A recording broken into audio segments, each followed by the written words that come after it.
नमस्ते प्रिय छात्रों। आज हम अभिनव मनुष्य कविता के बारे में जानकारी प्राप्त करेंगे।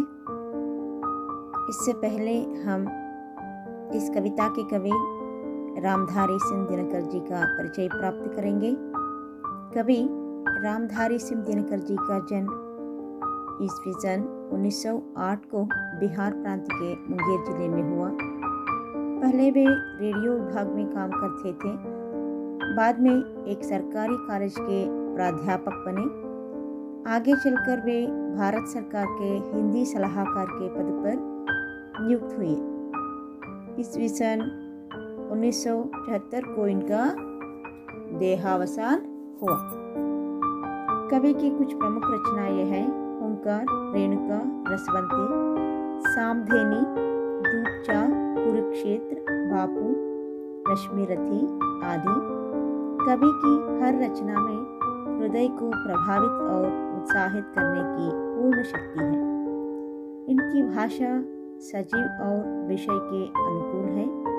अभिनव मनुष्य पद्य भाग कुरुक्षेत्र के षष्ठ सर्ग से लिया गया है।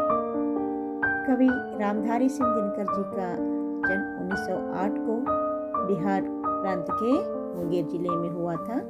पहले वे रेडियो विभाग में काम करते थे। बाद में एक सरकारी कॉलेज में प्राध्यापक बनकर काम करते रहे। आगे चलकर वे भारत सरकार के हिंदी सलाहकार के रूप में नियुक्त हुए। 1974 को इनका देहावसान हो गया। इनकी प्रमुख रचनाएं इस प्रकार हैं: ओंकार, रेणुका, रसवंती, सामधेनी, दूपचा, कुरुक्षेत्र, बापू, रश्मिरथी आदि। कवि की हर रचना में हृदय को प्रभावित करने वाला और उत्साहित करने वाला पूर्ण शक्ति को हम देख सकते हैं। इनकी भाषा सजीव भाषा है और विषय के अनुकूल है। अभिनव मनुष्य पद्य भाग को कुरुक्षेत्र के षष्ठ सर्ग से लिया गया है। सजीव का मतलब होता है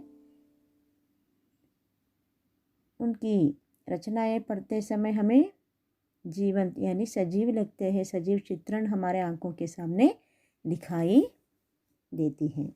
आइए अब हम इस पाठ में प्रयुक्त कुछ कठिन शब्दार्थ के बारे में जानकारी प्राप्त करेंगे। अभिनव का मतलब होगा नया, नवीन, आधुनिक। वारी का मतलब होगा जल, भाप, वेपर। हुक्म का मतलब होगा आज्ञा। व्यवधान का मतलब पर्दा, रुकावट, बाधा। सरित का मतलब नदी, सरिता, सिंधु व सागर, समुद्र। आलोक, प्रकाश, ज्ञेय, जानकारी, श्रेय, यश, कल्याण, मंगल। अब हम इस कविता के आशय के बारे में जानकारी प्राप्त करेंगे। परीक्षा की दृष्टि से इस कविता का आशय प्रमुख माना जाता है। आइए अब हम कविता का आशय के बारे में जानकारी प्राप्त करेंगे। इस पद्य भाग में वैज्ञानिक युग और आधुनिक मानव का विश्लेषण हुआ है। कवि दिनकर जी इस कविता द्वारा यह संदेश देना चाहते हैं कि आज के मानव ने प्रकृति के हर तत्व पर विजय प्राप्त कर ली है, परंतु कैसी विडंबना है कि उसने स्वयं को नहीं पहचाना, अपने भाईचारा को नहीं समझा। प्रकृति पर विजय प्राप्त करना मनुष्य की साधना है। मानव के बीच स्नेह का भान बाना मानव की सिद्धि है। जो मानव दूसरे मानव से प्रेम का रिश्ता जोड़कर आपस की दूरी को मिटाए, वही मानव कहलाने का अधिकारी होगा। इस पद्य भाग में कवि आज का वैज्ञानिक युग और आधुनिक मानव का विश्लेषण करते हुए कह रहे हैं कि एक संदेशा देना चाहते हैं पाठकों के लिए। देखिए, आज की जो परिस्थिति है वह सजीव उदाहरण है ना। आज के मानव ने प्रकृति के हर तत्व पर विजय तो प्राप्त कर लिया। प्रकृति के हर तत्व पर वो विजय प्राप्त कर ली है, परंतु एक विडंबना है, मनुष्य स्वयं अपने आप को नहीं पहचाना है। ಒಂದು ವಿಡಂಬನೆ ಏನಪ್ಪ ಅಂತಂದರೆ, ನಾವು ಅಂದ್ಕೊಂಡಿದ್ದೀವಿ ಪ್ರಕೃತಿಯ ಎಲ್ಲ ತತ್ವಗಳ ಮೇಲೂ ನಾವು ವಿಜಯವನ್ನು ಸಾಧಿಸಿದೆವು ಅಂತ ಅಂದ್ಕೊಂಡು, ಹೌದಲ್ವಾ? ಇಂದಿನ ಪರಿಸ್ಥಿತಿ ಏನಿದೆ ಅದು ಜೀವಂತ ಸಾಕ್ಷಿ ಅಂತ ಹೇಳ್ಬೋದು.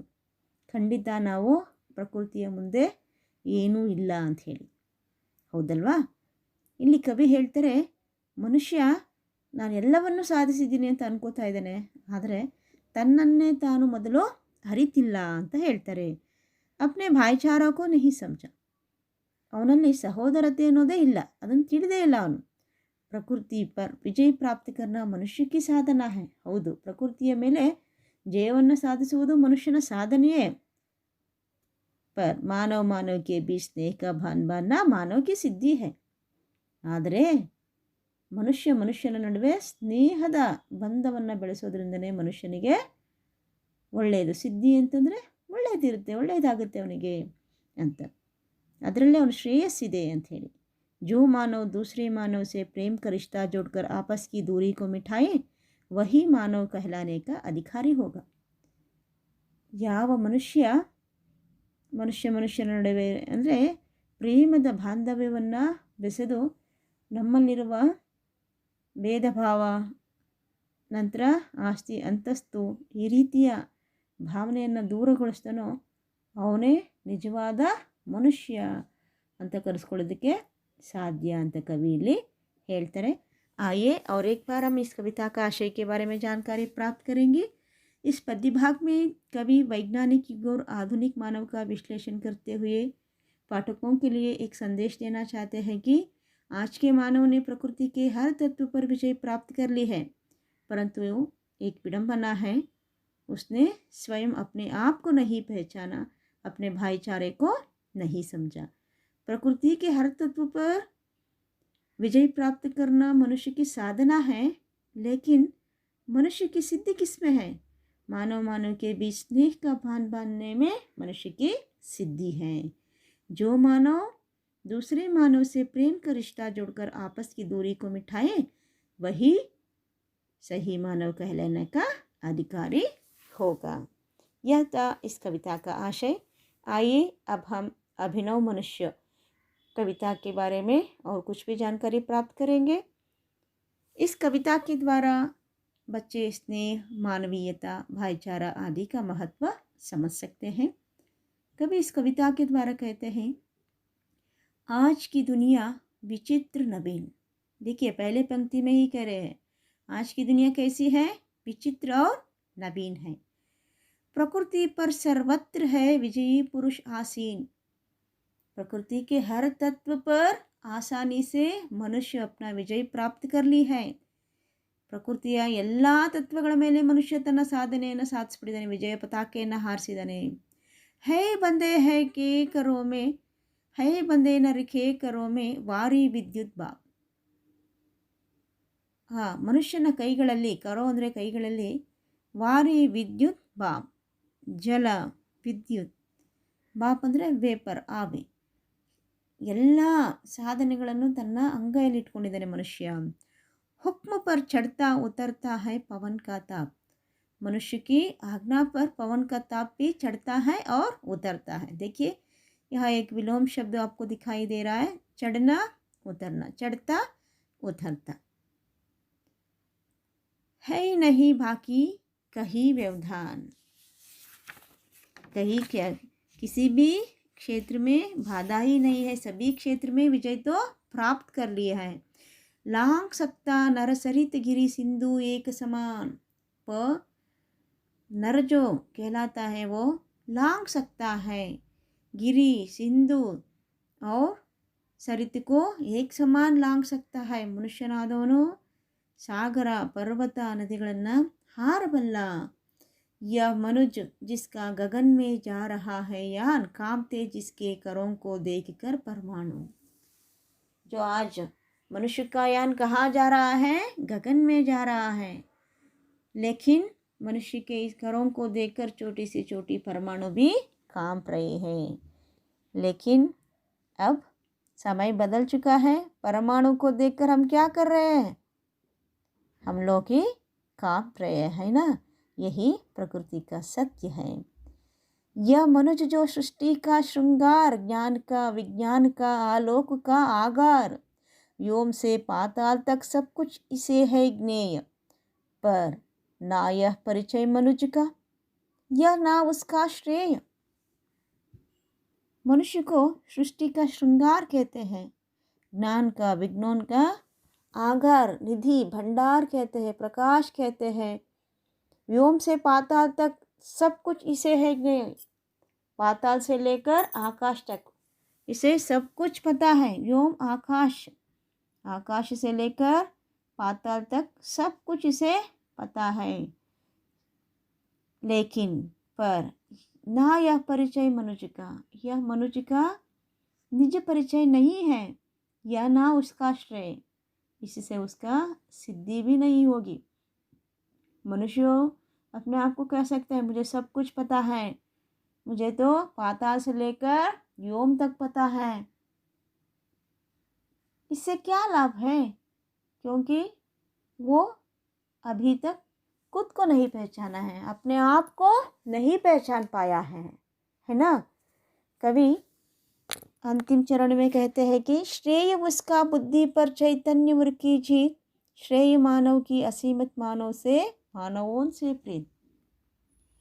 मनुष्य का श्रेय इसमें है, मनुष्य का सिद्धि इसी में है जो अपनी बुद्धि पर प्रेम का जीत को, प्रेम का जीत को जीतने से उसका श्रेय है, और असीमित मानवों के प्रेम को जीतने से उसका श्रेय है। एक नर से दूसरे के बीच का व्यवधान तोड़ दे जो, बस वही ज्ञानी, वही विद्वान और मानव भी वही। जो एक मानव दूसरे मानव के प्रेम से रिश्ता जोड़कर उनके बीच का दूरी को हटाए, चाहे वो किसी भी तरह का दूरी हो, उन दूरी को हटाए तो वही ज्ञानी होगा, वही विद्वान होगा और वही मानव भी होगा। ಮನುಷ್ಯನ ಶ್ರೇಯಸ್ ಯಾವುದರಲ್ಲಿದೆ? ಅವನ ಬುದ್ಧಿಯನ್ನು ಹತೋಟಿಯಲ್ಲಿಟ್ಕೊಂಡು ಹೃದಯದ ಮಾತನ್ನು ಅವನು ಕೇಳಬೇಕು. ಜೊತೆಗೆ ಮನುಷ್ಯರ ನಡುವೆ ಪ್ರೇಮದ ಭಾವನೆಯನ್ನು ಬೆಳೆಸಬೇಕು. ಇದರ ಜೊತೆಗೆ ಯಾವ ಮಾನವ ಬೇರೊಬ್ಬ ಮಾನವನ ಜೊತೆಗೆ ಮನುಷ್ಯರ ನಡುವೆ ಇರುವಂತಹ ಎಲ್ಲ ಭೇದ ಭಾವಗಳನ್ನು, ಎಲ್ಲ ಮೇಲು ಕೀಳು ಭಾವನೆಗಳನ್ನು, ಎಲ್ಲ ಆಸ್ತಿ ಅಂತಸ್ತಿನ ಭಾವನೆ ಆಗ್ಬೋದು, ಮೇಲು ಕೀಳಿನ ಭಾವನೆ ಆಗ್ಬೋದು, ಯಾವುದೇ ದೂರವನ್ನು ಅವನು ಒಬ್ಬ ಮನುಷ್ಯನಿಂದ ಇನ್ನೊಬ್ಬ ಮನುಷ್ಯ ದೂರ ಮಾಡ್ದ ಅಂತ ಹೇಳಿದ್ರೆ ಎಲ್ಲರನ್ನೂ ಒಂದೇ, ವಸುದೈವ ಕುಟುಂಬಕಂ ಅಂತ ಹೇಳ್ತೀವಿ ನಾವು, ಎಲ್ಲರೂ ಸಹ ಒಂದೇ. ಯಾವ ಮನುಷ್ಯನಲ್ಲಿ ನಾವೆಲ್ಲರೂ ಒಂದೇ ಅನ್ನೋ ಭಾವನೆ ಮೂಡುತ್ತೋ ನಿಜವಾಗ್ಲೂ ಅವನೇ ಜ್ಞಾನಿ, ಅವನೇ ವಿಜ್ಞಾನಿ, ಅವನೇ ನಿಜವಾದ ಮಾನವ ಅಂತ ಹೇಳ್ತಾರೆ.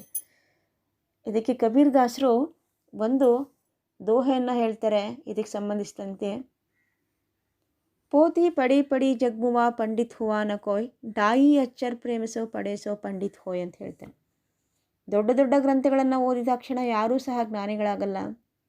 ಯಾರು ಪ್ರೇಮ ಅನ್ನುವ 2 ಅಕ್ಷರಗಳನ್ನು, ಪ್ರೇಮ ಅನ್ನುವ 2.5 ಅಕ್ಷರವನ್ನು ನಿಜವಾದ ರೀತಿಯಲ್ಲಿ ಅರ್ಥೈಸ್ಕೊಂಡಿರ್ತಾರೋ ಅವರೇ ನಿಜವಾದ ಜ್ಞಾನಿ ಅಂತ ಹೇಳ್ತಾರೆ. इसीलिए कवि कहते हैं आज की दुनिया तो बहुत विचित्र है, नवीन है. मानव प्रकृति के हर तत्व पर तो विजय प्राप्त कर लिया है. मनुष्य के करों में वारी विद्युत भाप भी बंधे हुए हैं और मनुष्य के हुक्म पर ये तीनों जो हुक्म पर पवन का ताप भी चढ़ता उतरता है. किसी भी क्षेत्र में रुकावट नहीं है, सभी क्षेत्र में विजय हासिल किया है, विजय प्राप्त कर लिया है. नर तो गिरी सिंधु सरित को एक समान लांघ भी सकता है. आज मनुष्य का यान कहाँ जा रहा है? गगन में जा रहा है. लेकिन छोटे से छोटे परमाणु भी मनुष्य के करों को देखकर कांप रहे हैं. मनुष्य को तो सृष्टि का श्रृंगार कहते हैं, ज्ञान का विज्ञान का आलोक का निधि कहते हैं, आगार कहते हैं. मनुष्य को तो पाताल से लेकर व्योम तक सब कुछ पता है, सभी क्षेत्रों में विजय हासिल किया है. लेकिन यह मनुष्य का सही परिचय नहीं है। ऐसा हो तो मनुष्य का सही परिचय क्या है? मनुष्य का सही परिचय यही है कि जो मानव के बीच स्नेह का बांध बांधने से ही मानव का सिद्धि है। जो मानव दूसरे मानव से प्रेम का रिश्ता जोड़कर आपस की दूरी को मिटाए, वही मानव कहलाने का अधिकारी होगा। यही मानव का सही परिचय है। इसी को हम ज्ञानी भी कह सकते हैं, विद्वान भी कह सकते हैं और सही मानव भी कह सकते हैं। यह था अभिनव मनुष्य कविता का सारांश। इसके बाद हम इसके भाषाभ्यास के ओर चलेंगे। देखिए, भाषाभ्यास के अंतर्गत एक वाक्य में उत्तर लिखिए। इसमें कुछ प्रश्न इस तरह पूछा गया है। आज की दुनिया कैसी है? आज की दुनिया विचित्र और नवीन है। मानव के हुक्म पर क्या चढ़ता और उतरता है? मानव के हुक्म पर पवन का ताप चढ़ता और उतरता है। परमाणु किसे देखकर कांपते हैं? परमाणु मानव के करों को देखकर कांपते हैं। अभिनव मनुष्य कविता के कवि का नाम क्या है? रामधारी सिंह दिनकर जी। इस तरह आप कविता को अभ्यास करते करते अभ्यास में निहित कुछ प्रश्नों का उत्तर भी आप आसानी से दे सकते हैं। आइए अब हम इस कविता में से कुछ व्याकरण अंशों के बारे में जानकारी प्राप्त करेंगे। इस कविता में से देखिए, अभ्यास के तौर पर पर्यायवाची शब्द के बारे में लिया गया है। दुनिया, दुनिया का पर्यायवाची शब्द होगा क्या है? दुनिया, प्रपंच। विचित्र, इस तरह नवीन, नया। नर, मनुष्य। इस तरह और कुछ भी कुछ पर्यायवाची शब्दों को दिया गया है, उसे ढूंढकर आप आसानी से लिख सकते हैं। विलोम शब्द आज, कल। प्राचीन, नवीन। चढ़ता, उतरता। और कुछ भी विलोम शब्द आपके अभ्यास में दिया गया है, कृपया आप उसे प्रैक्टिस कीजिए। अभ्यास के तौर पर अपने पुस्तक में गृह कार्य के रूप में लिखिए। इसी तरह एक शब्द में लिखिए, जो मनु की संतान, मानव। विशेष ज्ञान, विज्ञान। और कुछ भी आसन पर बैठा हुआ, बचा हुआ, इस तरह का एक शब्द में लिखने के लिए आपको दिया गया है। गृह कार्य के तौर पर आप इसे लिखने का प्रयास कीजिए। अगर वो कोई शंका हो तो आप मुझे फ़ोन करके पूछ लीजिए। और अनुरूप शब्द लिखिए, गिरी, पहाड़, वारे, पवन, वायु, सिंधु, सागर, ज़मीन, आसमान, आकाश। इस तरह के कुछ अनुरूप शब्द भी लिखने के लिए दिया गया है। कृपया इसे अभ्यास कीजिए।